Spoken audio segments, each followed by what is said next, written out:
Are you ready? Are you sitting down? The Schein On Podcast. The Schein On Podcast. The Schein On Podcast, Season 5. We're going to pull back the curtain on the divorce process. It's fun, insightful, tremendous guests. They're topics that far too often many people shy away from. But not here on the Schein On Podcast.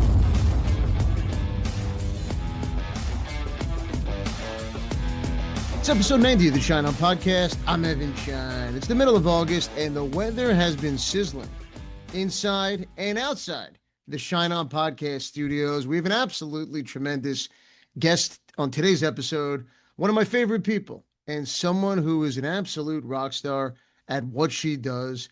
Coming up, I am joined by Kristin Kenney, CEO and founder of High Gear Advisors.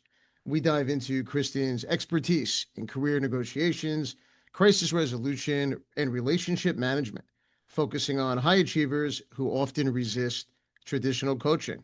Speaking of rock stars, producer Dave, how are you? How's the summer? Summer's okay. I don't know, not my favorite summer, but I'm hanging in there. The weather's been pretty darn good in New England lately, so we can't complain about that. I'm sorry that your Yankees are in a bit of a tailspin, Evan, but I wasn't going to mention count them out. Yeah, I wasn't going to mention it. This is the summer. The Yankees look absolutely terrible, and the Red Sox are heating up at the right time. Yeah, well, we're still. I still fear we're doing it with smoke and mirrors, but we'll take it. And you know what? It's down the stretch. A lot of meetings between the Yankees and the Red Sox, and that's what it's all about. So we'll have to try to enjoy those. Absolutely, Dave. I want to ask you. Speaking of summer, yep, and the summer months and divorce, and your own experience and other people who went through divorce, who you know. I hear from some of my clients, summer's a good time to focus on the divorce, keep things moving forward. Kids aren't in school, kids are away in camp, and they just don't have the grind of the academic school year. And then there's the other school of thought, which is summer, and during the summer months, the absolute furthest thing away from my mind is the divorce. I almost want to check out, put it on hold, spend time with the family, the kids, travel. And then when you get back into school, right, when the kids get back, start of the school year, then I'll pick things up with my divorce and my divorce attorney. How were the summers for you when you went through it, and also in the summers following being divorced? Yeah, it's kind of a mixed bag, I guess. It's all about how you spend the time with your kids, how hopefully you don't have too much problems with negotiating with your ex-spouse about the time spent and vacations taken and things like that. It's a rejiggering of your life, right? I mean, if you had summer, we had a pool, and so every weekend the kids are by the pool and people will come over, and then all of a sudden that's over. So now what are you going to do? You got to make plans. I do think kids need structure, and so we had the benefit of our younger son being just in love with his summer camp, and so I knew that no matter what, he was going to be happy there. He just was. It was his happy place. And so that and then keeping in touch with him during the summer became something that my ex and I were still able to participate in together. So anything that provides kind of structure like that, I think will see you through. But like anything else, it's an adjustment. It's a new normal. And, it's a lot of it is just kind of making things up as you go along and doing your best. Yeah. No, look, that's what we do on the Schein On Podcast. So right. Let's fire up the docket. Let's do it. And now, let's see what's on the docket. Couple of great items on the docket today. The first one takes us to sort of the world of baseball and celebrity. Item 1. FoxNews.com reporting that ex-Major League Baseball star David Justice is opening up about the Halle Berry divorce. Evan, I'm sure you remember it well because there were no two brighter stars than, David Justice, who was a big star for the Atlanta Braves, and Halle Berry, who's just a superhumanly talented and beautiful actress. Well, the World Series champion appeared on a podcast and talked about what led to their split. And he said because I was young and I had only been in one relationship before, my knowledge and my understanding, my wisdom just wasn't that vast.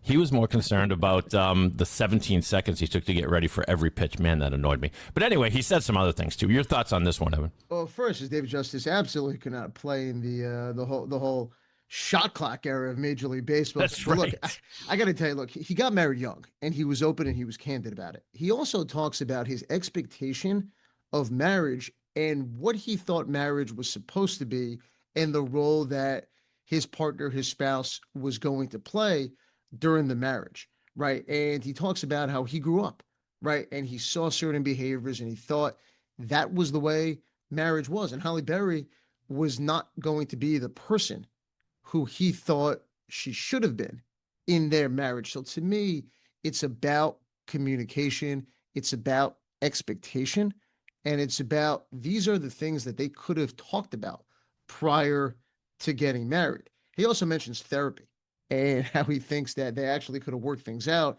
if they went to therapy, right? And look, they didn't stay together. But Dave, let me ask you, is it a function of expectations that didn't match? Do you buy it? Or is this a function of a couple, stardom, stars, what each of them does, and they were just not meant for each other and got married too young? Well, divorce is complicated enough for the average Joe like me. I can only imagine how complicated it is for celebrities. They both have demanding schedules. They both are in the public eye. Anytime they set foot in public, they are probably going to be photographed and their privacy invaded. So I think they play by much different rules. And as much as we say, well, they're celebrities, they're millionaires, how many problems can there be?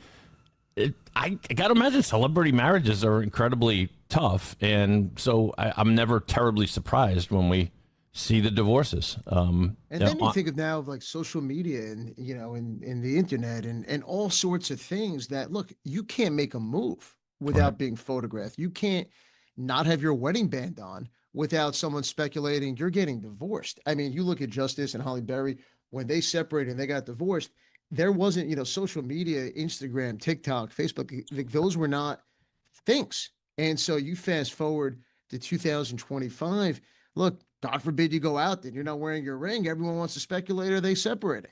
Right. Exactly right. Yeah. And it's in cases like these, and maybe it's good for him to open up and talk about it now because, that'll lead to a healthier future. I don't know if you caught the Billy Joel documentary on Netflix, on HBO, Evan. I've seen parts of it. Yeah. Well, all three of Billy Joel's ex-wives agreed to participate in the documentary, and most of them had mostly nice things to say. So although no one aspires to be married 4 times like he has, he seems to have at least preserved some healthy relationship with his ex. So good for the piano man. And we move on. Well, I know you love Billy Joel, Evan. I assume you're a New Yorker, so maybe we'll save that for the next episode. Yeah, all right, we'll do it. Let's move on to the next item.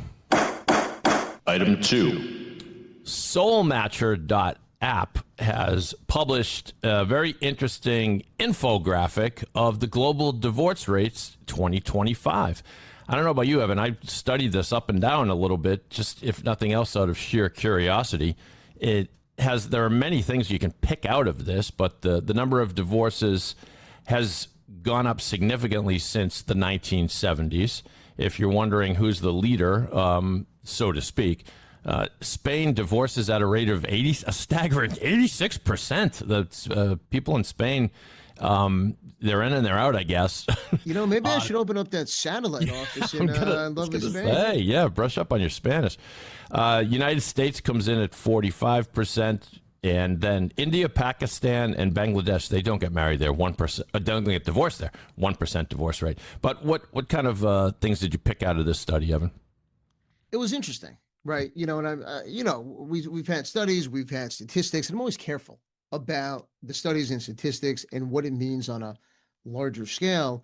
There's quotes in there, and there's one quote, from Jan Kabatic, who's a senior research fellow at the Melbourne Institute of Applied Economical and Social Research. And she talks about how the declining divorce rate, from her perspective, reflects more of a selective approach to marriage, right? So that's one thing, right? Are we more particular? Are people getting married later in life? And look, fewer people are getting married in general. And so the people who are getting married are usually the ones who are more committed, right? Because again, it has become the stigma of, having a child, without being married. Like it doesn't exist, right? So fewer people are getting married, and the ones that are, maybe they truly feel marriage is for them and they're deeply, committed.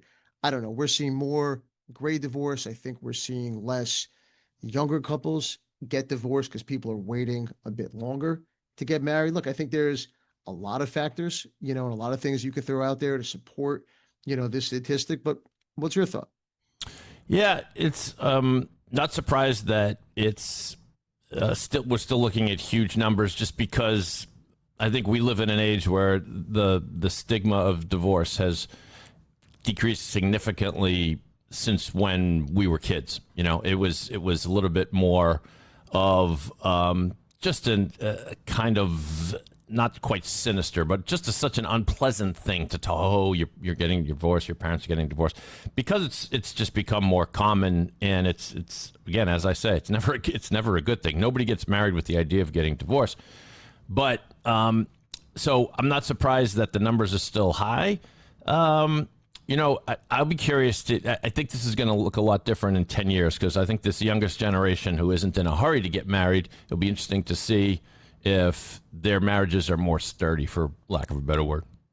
Yeah, I think you're spot on. We will see. All right.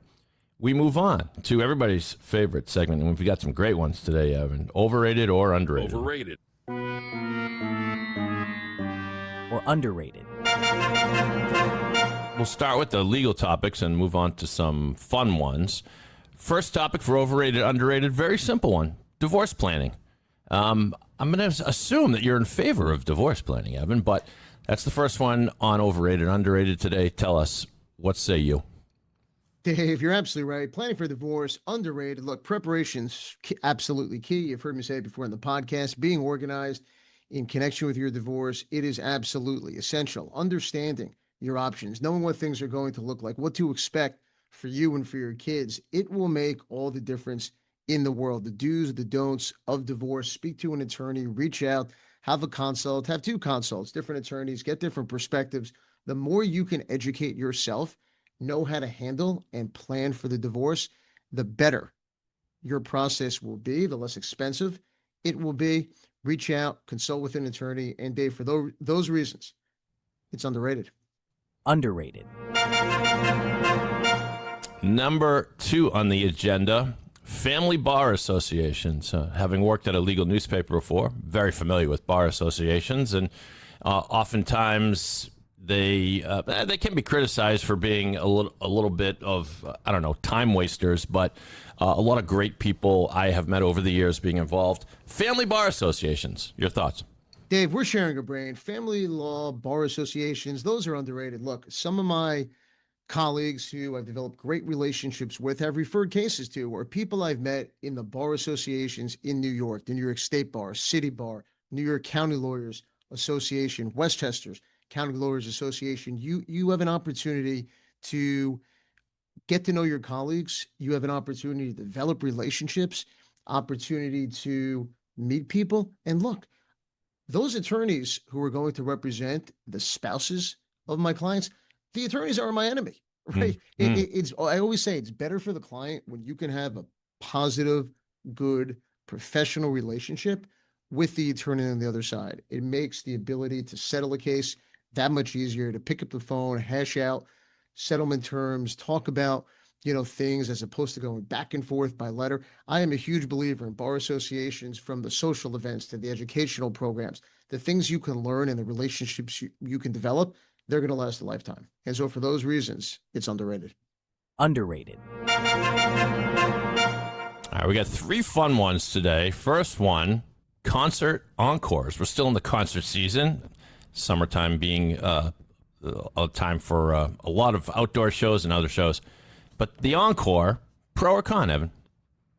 Dave, 3 underrateds in a row. Concert encores, underrated. Look, to me, it's coming. You come to expect it, and yet it's one of those things that just never gets old. A great encore is absolutely awesome.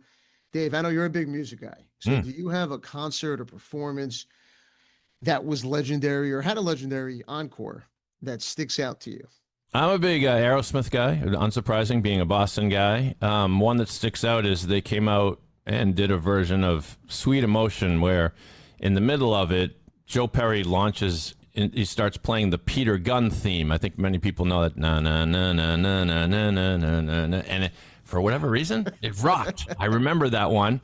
I love an encore. The only thing that's a little weird about an encore is there's no more mystique. And when a band goes off suddenly and the house lights are not on yet, and you know they're coming back. And so But that's the thing. I'm okay with that. You know what's Okay. happening. You know it comes back. And guess what? You love every single second. you still want it. You want Still more than want one. You leave them wanting more. That you usually do too, and you usually want even more. But I agree with you. I'll vote the same way. Underrated. Next item. I don't know how you're going to go on this one, but it can be controversial. Airport moving walkways. Do you stand on them? Do you walk through them? Do you move over when someone's coming through? Airport moving walkways, Evan.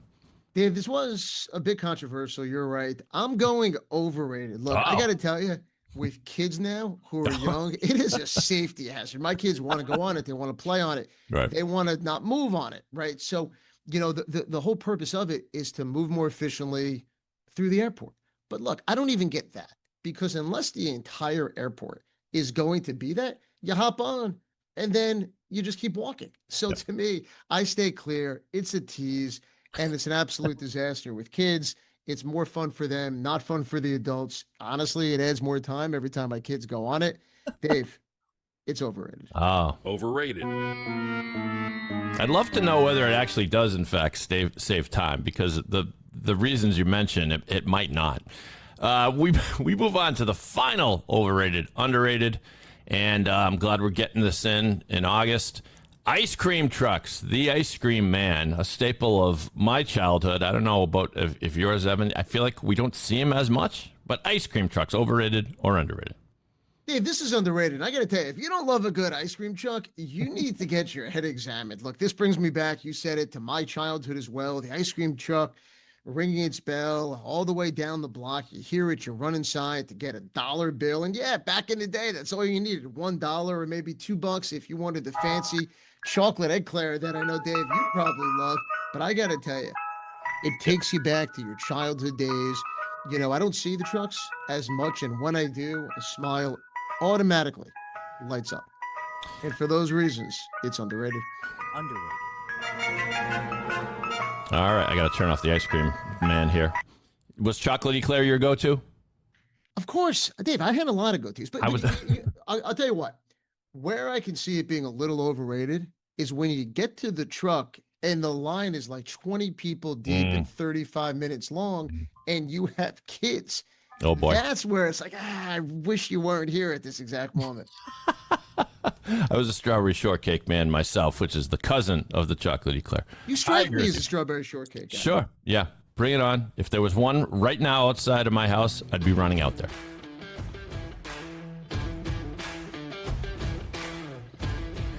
Our featured guest in this week's episode of the Schein podcast is Kristin Kenney, CEO and founder of High Gear Advisors. Kristin is the secret weapon of choice for leaders navigating career negotiations, crisis resolution, and relationship management.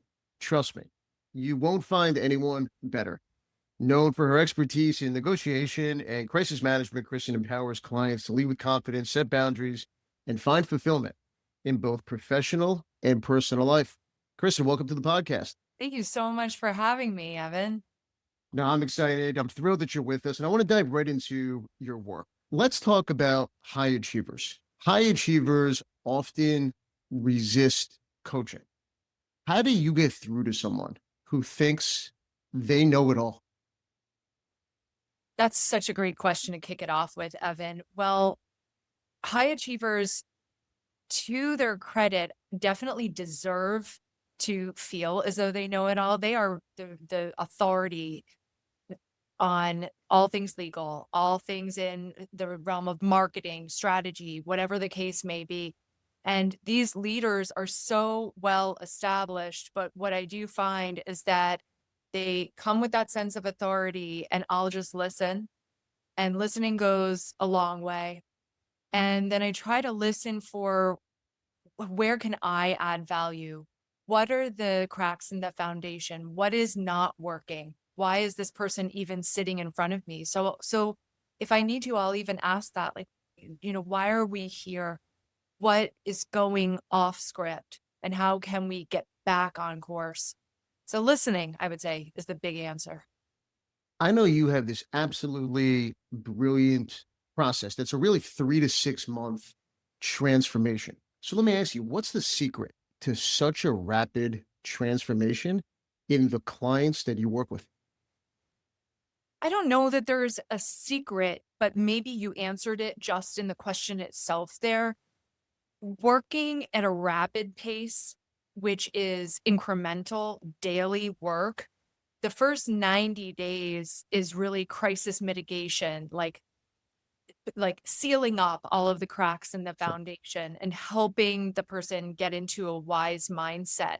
So if there's any secret, it's that they start to even begin with. It's that they get started on working toward a set of goals. So whether that's to get divorced, whether that's to put their professional and personal life into a better place, and we know exactly what that place looks like. What I find is that you mentioned the word rapid, which I think is really wise. What I find is that a lot of people, leaders, people who are very, very otherwise successful, are not aiming at anything. Once you aim at something, then we have a place to go. A lot of people won't aim at anything. It's better to aim at something, even if it's aiming incorrectly, than not aiming at something at all. So it's just the fact that they're getting started and willing to be humble enough to fix what's wrong. Well, let me piggyback off that answer, which I love. Is it ever a concern that a leader, someone who's a high achiever, someone who is uber successful, has too many goals? And then have you ever advised the client not to pursue a goal that someone was just absolutely obsessed with? Actually, no, I have not. What I find is that a lot of leaders, a lot of successful people haven't clarified what those goals are. So usually by the time my business gets called in, it's because things are so far off script and that individual has already achieved a high level of success that we prize so much here in the West, but are usually emotionally bankrupt, spiritually off kilter. Their relationships are usually the ones that suffer. So their relationships with children, their primary romantic relationship, whether that's a marriage, that's suffering.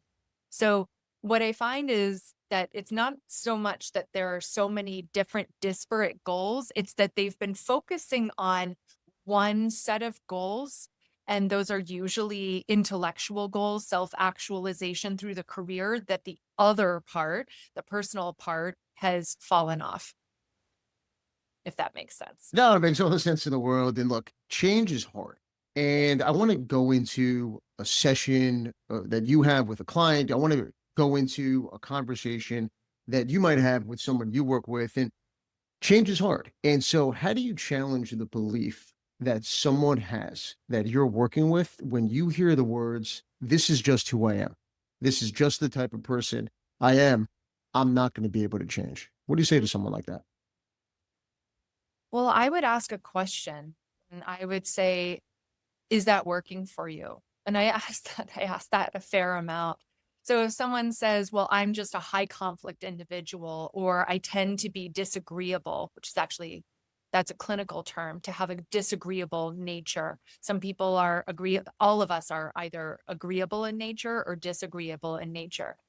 And for argument's sake, some of our greatest leaders are disagreeable in nature, but that tends to work for them. So when somebody says, as you've shared, this is just who I am, I would ask and just get curious about, does that work for you? And let's look at the ways that that works for you. Maybe change isn't necessary. Change is very hard, as you've so wisely said. Change is very hard, but first we need to decide, does a change need to happen? And usually somebody is sitting in front of me because drastic, rapid change needs to happen. And they know that. So we just get curious about that. Do you believe everybody can change, or is there a science-backed reason why some people just won't be able to change? So there's a term that I'm sure you've heard called neuroplasticity. And there is science that shows us that people are absolutely able to change. So we are wired a certain way. And so we are of some of our habits. So what we do from the time we wake up in the morning, how we lay out our day, and how we spend our time. And when we decide that we'd like to make even the smallest change, the brain begins to change and get with a new program. One of my colleagues, who is she's a wonderful professor of psychology at Smith and UMass, explained it to me this way: that it's almost like we have a tunnel, like a neuro pathway can be described as like a tunnel, like a thick set of wires, and we can literally rewire to go in another direction. But it's slippery because there is that word of neuroplasticity. So it's malleable. So it's also there. I think we all know this. It's also very easy to go back to the original tunnel or the original set of wires. What we have to do is decide what our new roadmap is. And that the brain will actually build a new set of wires or a new tunnel in another direction. Part of why coaching or having an advisor, like part of the reason why that's so effective is that we'll work with you every day to remind you, no, we're on this road over here. We made these changes. It's so easy to go back in the other direction, but we're going in this direction. And that takes daily, minute by minute, hour by hour vigilance to decide that we're going to go down that road. And Kristin, you help people negotiate in their professional life, negotiate in their personal life, in relationships and marriages, and all sorts of different dynamics.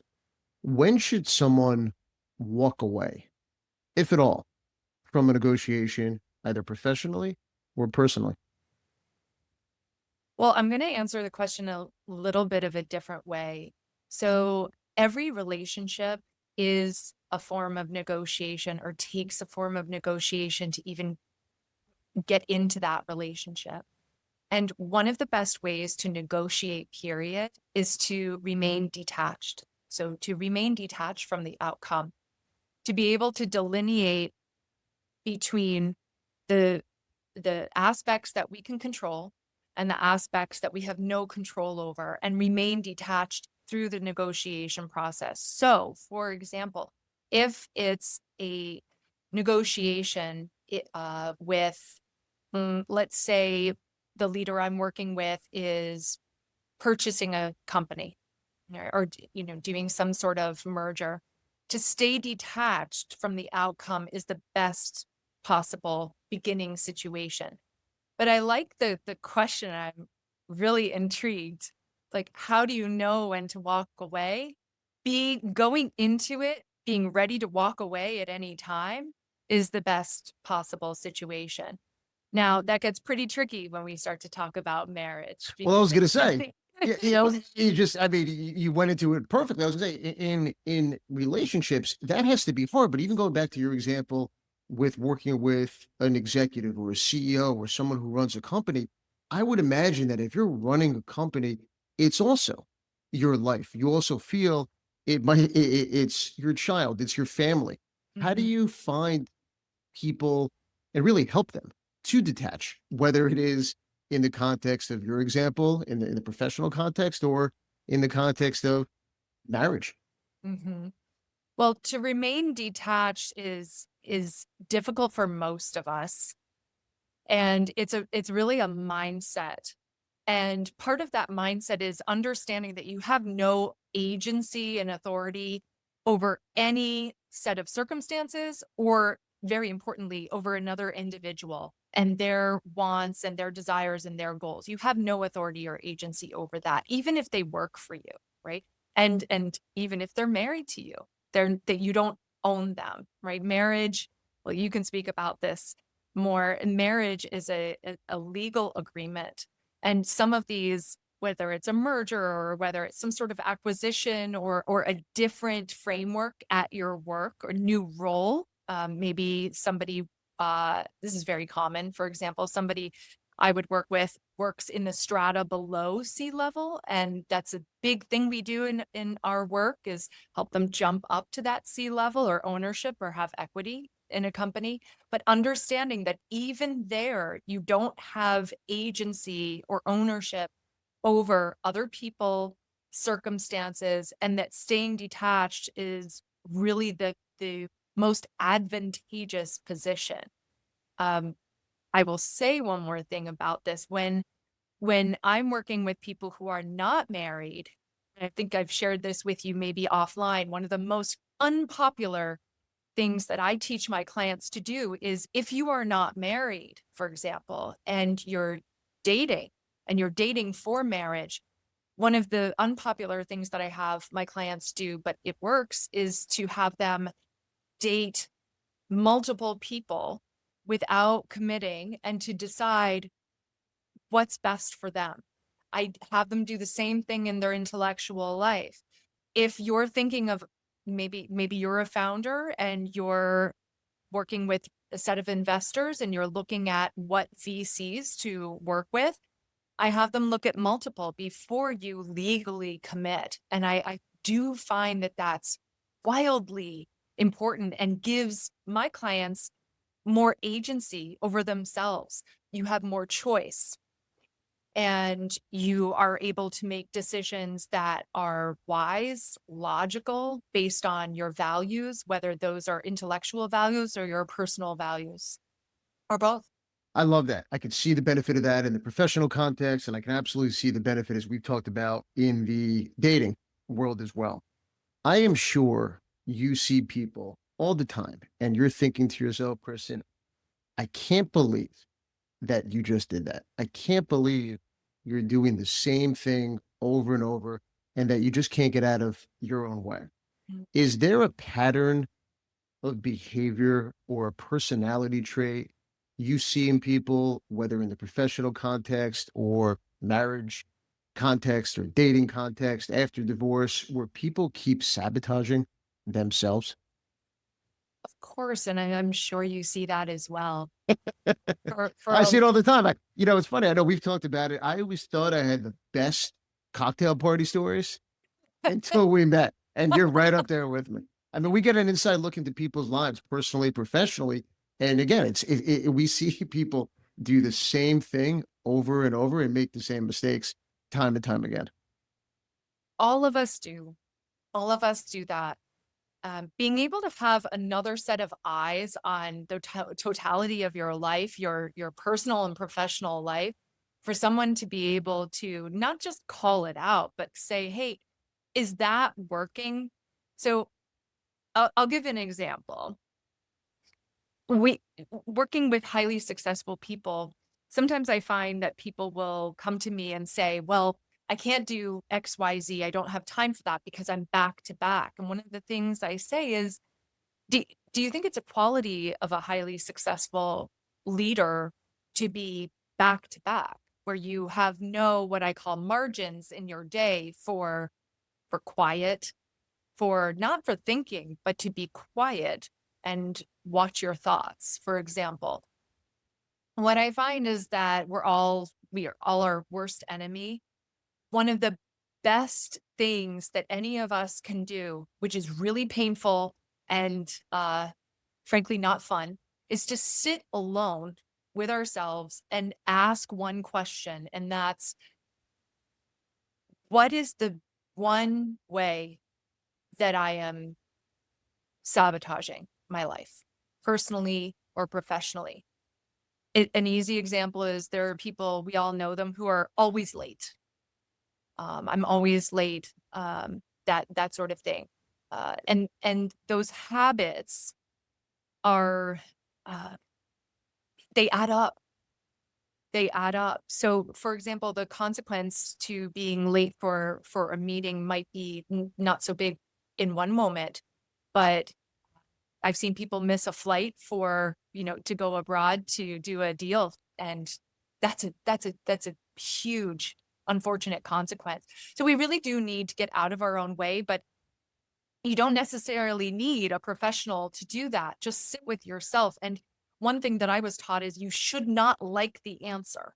The answer that you come up with should really make you quite concerned and be uncomfortable. And then there comes this W word, I call it, I would be curious, is there a willingness to change? Because if there's a willingness to change, then we can do something about it. If we're willful and we hold on to that set of old, rusty, not sharp tools, then we're stuck and we'll stay stuck. And most people are very comfortable to stay stuck.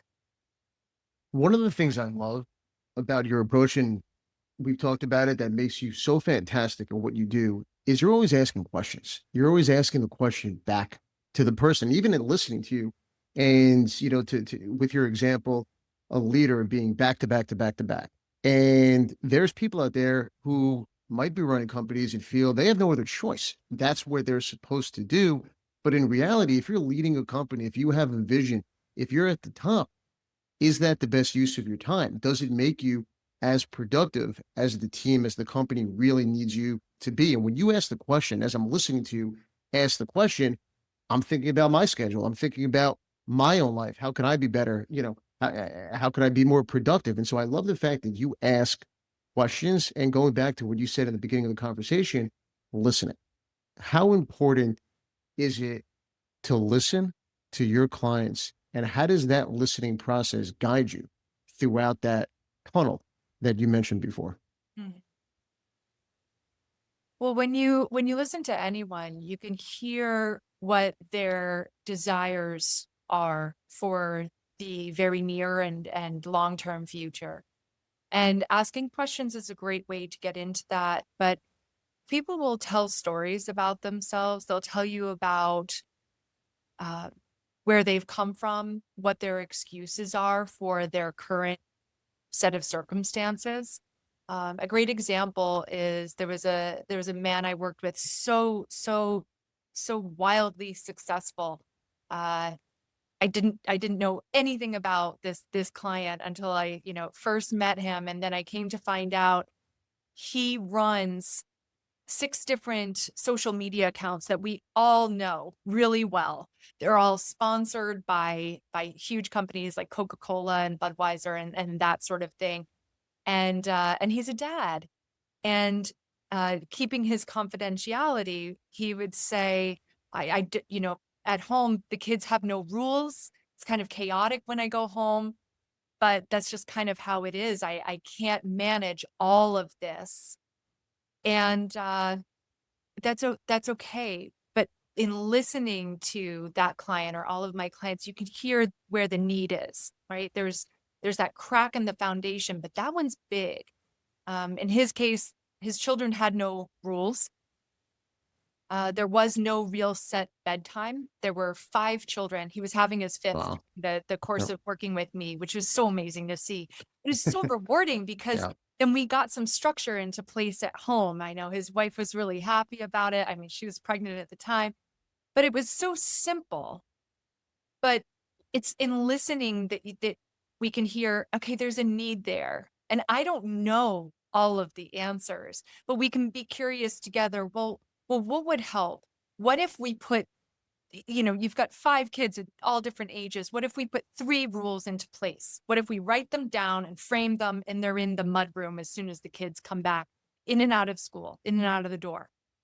And the 3 rules in his case were listen and follow directions, speak and act respectfully, clean up after yourself. Those 3 things. So all of them, hopefully including that youngest little one, got with the program, and they had a little reward system going so that there was competition, and it worked. If it didn't work, that's okay. We can pivot and do something else, but that really worked. That works for a lot of my families. And but it's just listening to hearing what's messy, what's chaotic, and what's resolvable. And then we can do something about it. But when we don't know what the problem is, then there's nowhere to go, right? Kristen, how do you define true success? And has your definition of what success looks like and feels like, has it changed over the years? You know, that's also a great question. I don't know that it's really changed. Um, I'll I'll back into the answer a little bit if that's okay. I didn't grow up here. One of the greatest gifts that my parents gave me was that I was raised overseas. I was raised in Southeast Asia. And one of the things that I see in terms of success here in the West is it's very defined by a house and cars and vacations and multiple homes and uh, wealth, abundance.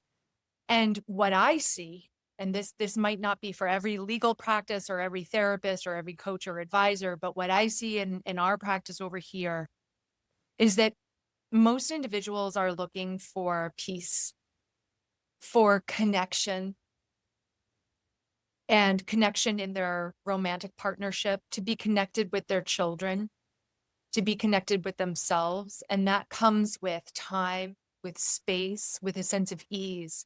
And that's something that uniformly I see that our clients are missing. So when I listen for where are the parts that need to be more peaceful, right? So success is not necessarily defined by all of these things that we see in the West.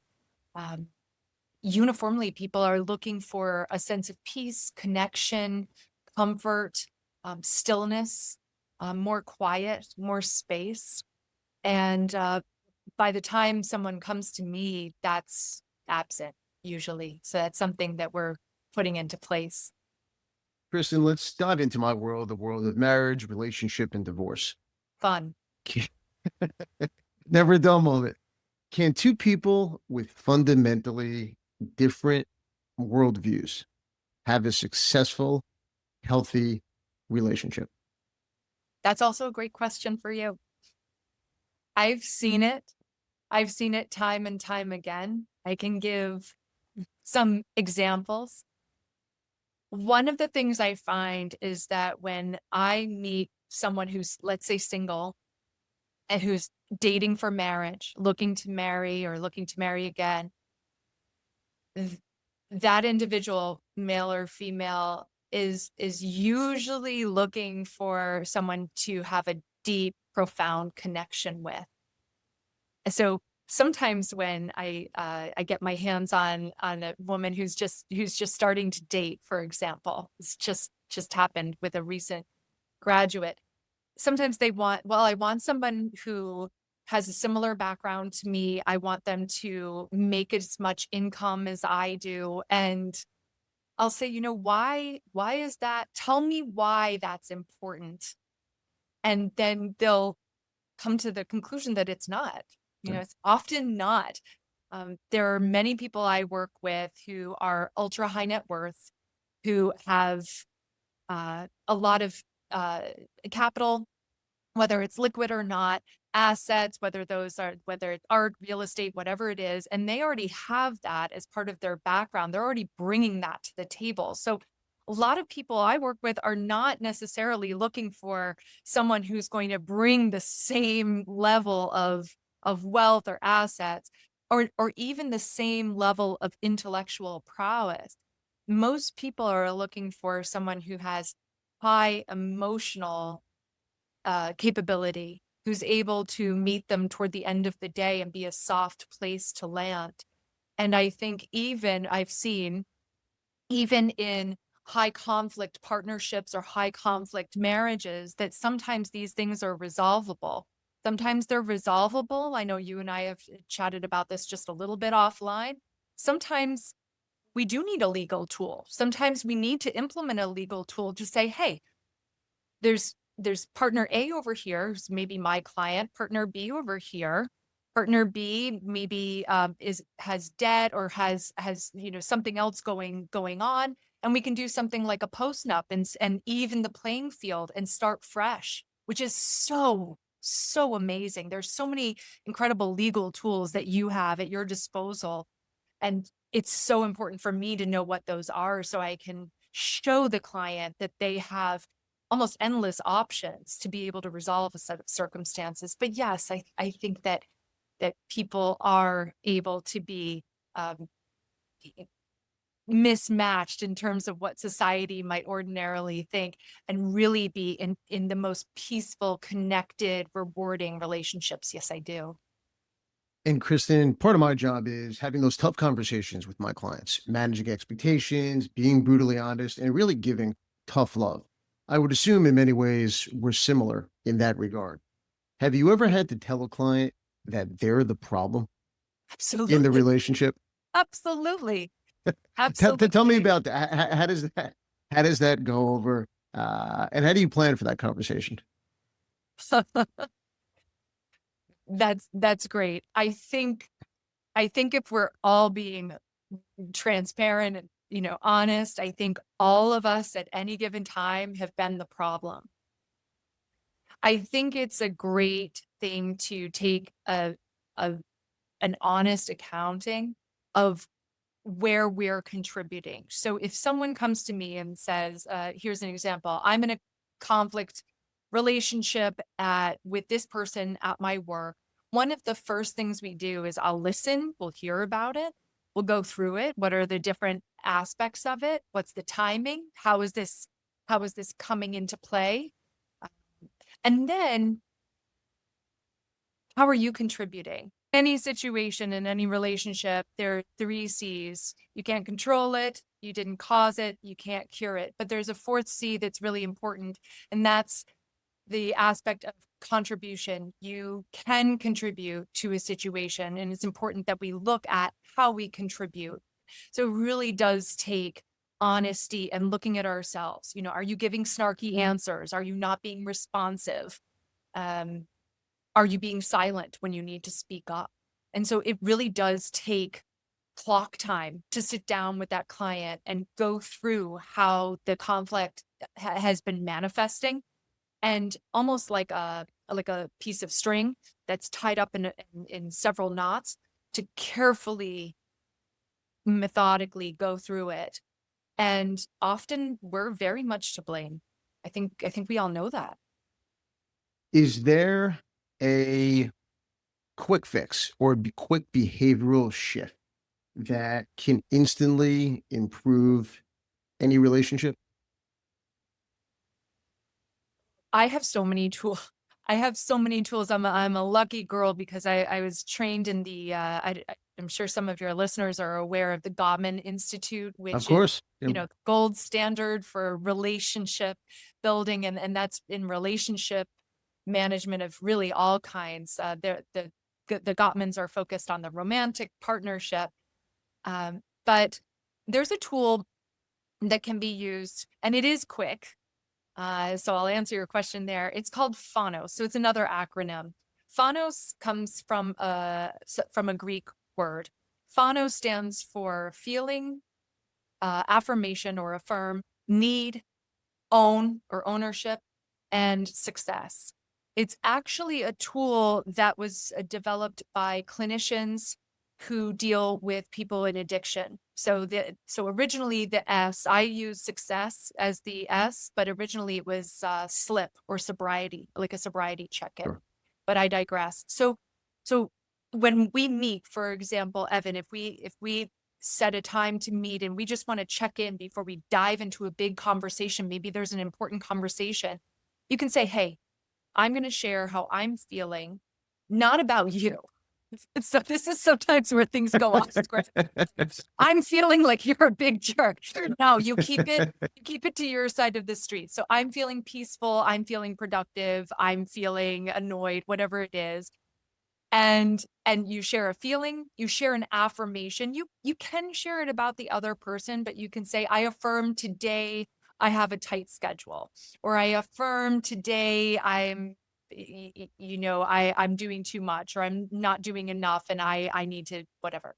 Need, you share a need, and you can share a need that you have from the other person, but you can say, I need more time. or I need to reschedule, or I need to extend this meeting by another 20 minutes because this is important. Own is you take ownership of something for yourself. I own that I'm overscheduled. I own that I was late. I own, you get the drift. And the success can be about the two of you. Like, for example, Evan, it's successful that we're meeting here today. It's successful that we're deepening our professional relationship. But you can do that with your roommate. You can do that with your spouse. It's a success that we're making time, but it really should take 5 minutes or less. It could take 3 minutes, but it's a really great investment in any relationship. Phanos. Love it. Thanos it is. And Dave, I want to bring you on, and Kristin, we're going to shift gears for a moment. I want to bring on producer Dave, who I know is chomping at the bit. He, I'm sure, has all sorts of dating questions. Dave's been probably following your advice of dating multiple people post-divorce for years. So, Dave, I know you probably have a handful of questions for Kristin. Before we even get into the segment, Dave said it, I'm sure you're taking copious notes, and you can't wait to pick Kristin's brain. Well, I do go on a lot of dates. I use dating apps. It's only research for the show, Evan. So, I like to go above and beyond. And and that's why you're the best podcast producer in the business, working all the time, even when he's dating. Really just right. working. We have to make sacrifices, but a tremendous interview. I'll have lots to say to Kristin, but we have business to attend to, and that is the segment called They Said It. They said it. They said it. They said it. They said it. They said it.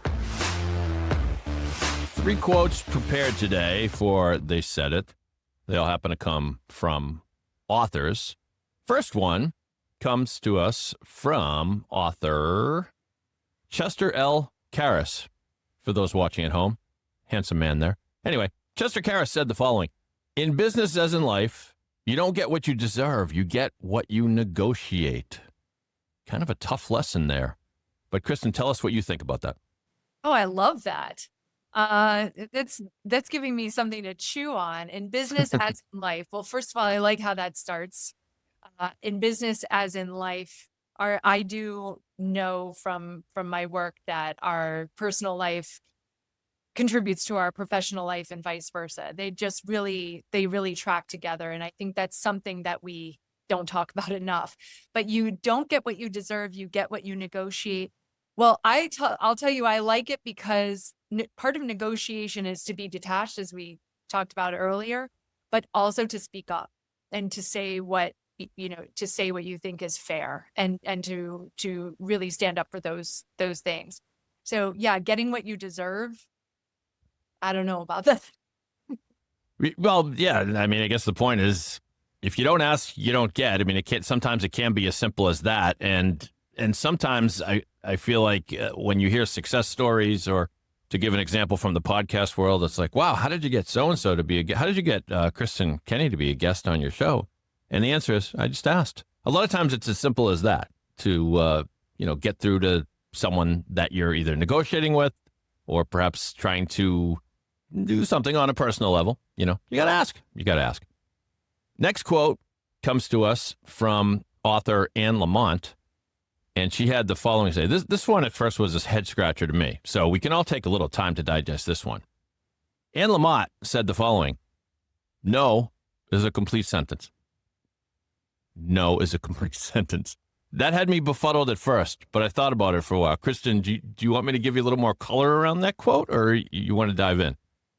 Well, I love that. I actually say that quite a bit to my. Oh, okay. So you get it. Yeah. Okay. Go ahead. I think I do. Yep. I find that my clients are kind of flummoxed when I say that. They're surprised. Yeah, but I'd be interested to hear what you have to say about it, Dave. No. Well, I'm only as good as the answers that Google or ChatGPT gives me. But the way I interpret her quote is, you don't have to explain yourself if you disagree with someone, or you've made a decision in a relationship or something, and you're constantly being asked to justify yourself and explain yourself. And you don't necessarily have to do that. No is a complete sentence. Yes, I love the words you just shared, justify or explain. So there's there's a little acronym that we use in our practice that comes originally from the AA world, which is JADE. So it ties into this very smart quote, no is a complete sentence. So we say, so I remind my clients, you don't have to jade in business or in your personal life. And that's justify, those words you use, justify, Okay. argue, defend, explain. You don't have to justify, argue, defend, explain. So smart. Mm. That. And Dave, I got to tell you, if you weren't so great at what you do on the podcast, I can see you teaming up and giving advice and working with Kristin. Can I call myself Dr. Dave, even though I'm not a doctor? I mean, I don't think Dr. Phil has a real degree, or maybe he does. Our final quote, but thank you, Evan. Our final quote from They Said It comes from author Robert II, who said the following: "The person who doesn't value you is blocking you from the one who will. The person who doesn't value you is blocking you from the one who will." Your thoughts, Kristin? Oh, I have a lot of thoughts. Yeah. I love that quote. I am going to save that. I absolutely believe that that's true. Yeah, I'll just speak like just for myself as a business owner. I hear no a lot. And I ask my clients I invite them to go where the water is more warm, like where things are more warm and more inviting. There are people who will value you. There are people, whether it's personally, in dating, marriage, partnership, all of that, or whether it's in your intellectual life. I was really put off when I got into, let's say, the post-COVID years of this business, when the world opened up and I was doing really well. And I was speaking at the Wharton School of Business, or I gave a talk at Columbia. And then I wanted to give a talk over here at some other place, and someone said no. I was really put off, just like I'm a human being, just like all of us are. And I try to take that with a level of elasticity. So even in dating, you'll hear no a lot. I'm sure you never do, Dave. No is a complete sentence. More than you know, Chris. Many times, yes. Yeah. But So yeah, I think you go where you're celebrated, and that's a really wonderful place to be. I'm reminded of the line in Analyze This, the comedy with Billy Crystal and Robert De Niro, when Billy Crystal, the shrink, says to the gangster Robert De Niro, "I guess you're not used to hearing the word no a lot in what you do." And Robert De Niro says, "Well, yeah, I do, but it's always like, no, which is a lot different than the other kind of no. Not much different. But thank you for being a good sport, Kristin. You've passed, They Said It with flying colors. And back to you, Evan, to wrap things up. Dave, that was awesome. Kristin, that was fantastic, as was this podcast. I got to tell you, you are simply the best. You are my go-to, the best in the business at what you do. I want to thank you for coming on the podcast. Tell everybody listening how people could find your contact information, get in touch with you, and work with you.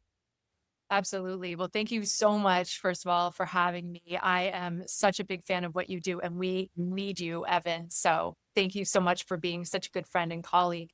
We have a brand new website. All of our business is all by referral, but we did just launch our website, so it's brand new. So you can go to www, as we do, and it's called The Higher Gear. So thehighergear.com. There you can see testimonials. You can see real texts that our clients send us as they're going through the process or on the other side.